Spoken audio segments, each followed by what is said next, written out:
ঈদের সময় party attend করার জন্য দরকার একটি অ্যাপ্রোপ্রিয়েট হেয়ার স্টাইল, আর হেয়ার স্টাইলের জন্য দরকার একটি অ্যাপ্রোপ্রিয়েট হেয়ার কাট। তাই চলুন ভিউয়ার্স, এখন দেখে নিই ফেসের সাথে মানানসই একটি হেয়ার কাট। আজ আমরা একটা হেয়ার কাট দেখব, যেটি সাধারণত যাদের ফেস সামান্য ভারী, যারা ফেসটাকে একটু চাপা করতে চান, তাদেরকে আমরা সাধারণত এই হেয়ার কাটটি করতে বলি। হেয়ার কাট অনেক কিছুর উপর ডিপেন্ড করেই সাধারণত আমরা কেটে থাকি। আজ আমাদের সাথে মডেল রয়েছে আনিকা। ওকে যেভাবে ভালো লাগবে সেই কাটটি আমরা দেব, ফ্রন্ট লেয়ার করে, পেছনটায় আমরা হালকা ইউ করব। চলুন ভিউয়ার্স দেখে নিই সাধারণত আমরা পার্লারে কী করে হেয়ার কাট করে থাকি। আমরা দেখতে পাচ্ছি আনিকার চুলগুলো বেশ লং, হালকা কালার আছে। আমরা প্রথমে চুলগুলোকে সেকশন করে নেব।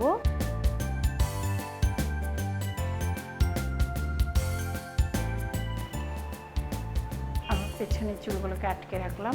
আমরা হালকা ভেজিয়ে নিচ্ছি। আমরা প্রথমে মাপ নেবার জন্য মাঝখানটায় অল্প কিছু চুল সমানভাবে নেব, এটা মেজারমেন্টের জন্য। ভিউয়ার্স, আমরা যখন চুল কাটবো আমরা ধারালো কেচি দিয়েই চুল কাটবো।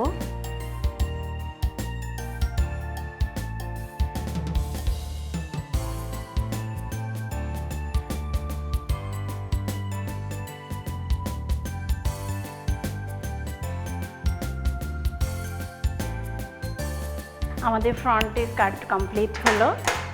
এবারে আমরা পিছনটা কেটে নেব।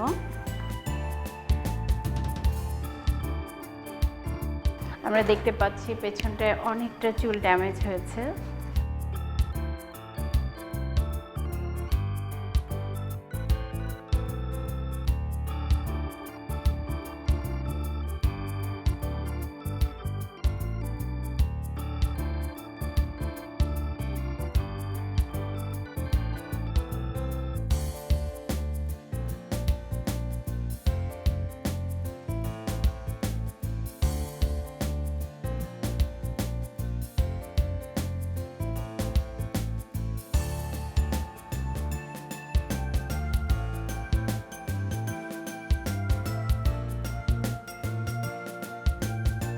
ভিউয়ার্স, আমাদের হেয়ার কাট কমপ্লিট হলো। হেয়ার কাট শেষে আনিকাকে কেমন লাগছে চলুন দেখে নেই।